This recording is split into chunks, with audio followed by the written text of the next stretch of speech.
that document. Is there any objection to that course of action? There is no objection.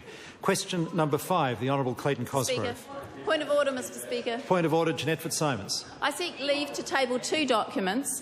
The first is a letter from Genesis to the Electricity Commission, which is a source of one of those quotes I used. The other is from Genesis to the Rodney District Council, which is a source of the other quote that I used. Is there any objection to those 2 letters being tabled? There is no objection. Question number 5, the Hon Clayton Cosgrove. Mr Speaker, my question is to the Minister of State-owned Enterprises and asks, why is the government seeking increased dividends from state-owned enterprises in the current economic climate?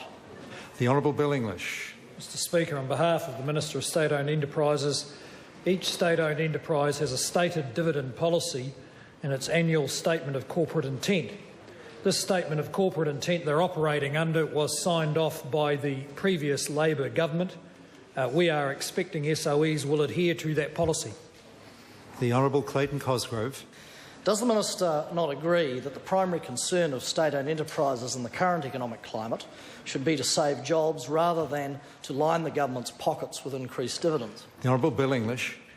Mr Speaker, the primary concern of the government in the current economic climate is that the SOEs pay a great deal more attention to running their businesses.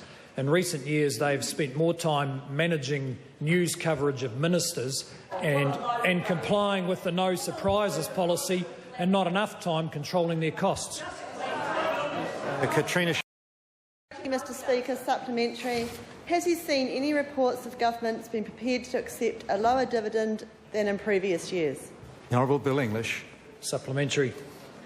On behalf of the Minister, yes, I have seen a report from June 2007 which reports Labor Prime Minister Helen Clark rejecting suggestions that the government had a responsibility to reduce power prices, despite collecting $1 billion in dividends from its SOEs in 2006.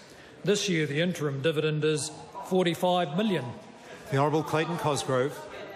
To the Minister, does he not accept that any undue pressure on SOEs in the current economic climate to return greater dividends to the government will lead to an increase in layoffs, higher prices for consumers, a decrease in services, or most likely a combination of all 3? The Hon Bill English.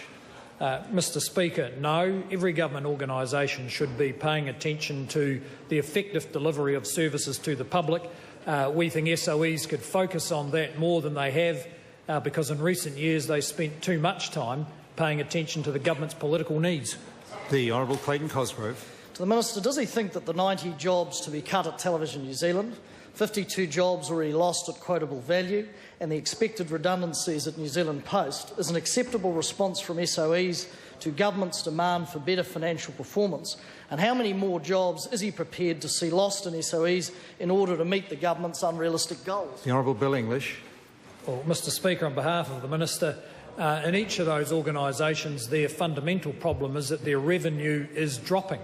It's actually nothing to do with government demands, and a lot to do with the fact that the money coming in each week is less than it was, and that means they have to restructure their organisation. And I'd have to say many New Zealand businesses and government and non-government organisations are unfortunately experiencing the same phenomenon.